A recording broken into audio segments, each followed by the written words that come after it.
L'une des ailes du roi des pirates à terre. Gaban laissé sur le sol, immobile, après son combat contre Inu. Le discours de Gaban envers Luffy. Et qu'est-ce que ça représente d'être celui qu'on attendait? Salut les amis, c'est Giorgio et aujourd'hui on se retrouve pour la review du chapitre 1190 de One Piece. Ceux dont la mort amène la célébration.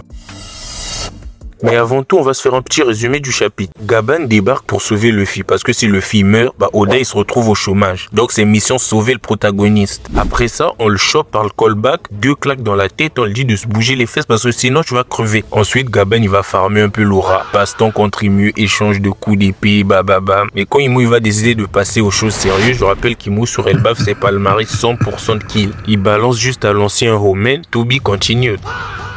Gaban à terre, immobile. Alors il y a quelques points sur lesquels je voudrais m'attarder et on va essayer d'analyser tout ça.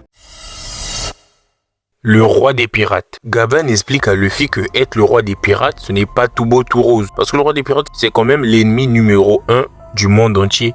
Tout le monde veut sa place, tout le monde veut monter sur le trône.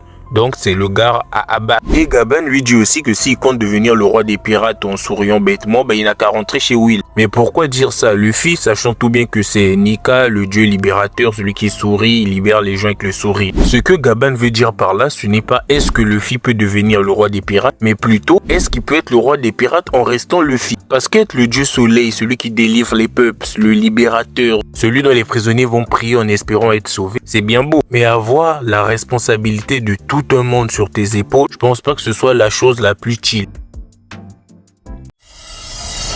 Ces mots résonnent encore plus fort lorsque c'est Gaban qui les prononce. Parce que Gaban, il a accompagné le roi des pirates dans son trajet, dans ses périples. Il a vu la vraie face du monde. Donc, il connaît déjà la fin du film et il veut juste vérifier si Luffy atteindra cette fin. Nous sommes arrivés trop tôt. Quelqu'un naîtra et nous surpassera. Ce n'était pas encore le bon moment. Voilà les paroles prononcées par Roger sur la dernière île. C'est les mêmes paroles que va répéter Gaban devant Imu, en lui disant que son envie de tuer Luffy ne fait que confirmer que c'est bien lui celui qu'ils attendent.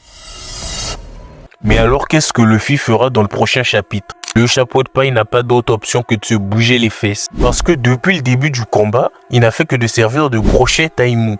Et c'est maintenant ou jamais que le prota, il doit faire ce que font les protagonistes quoi. Nous sommes arrivés à la fin de la vidéo. Si tu l'as aimé, n'oublie pas de t'abonner, de liker et d'activer la cloche. Et si vous avez quelques théories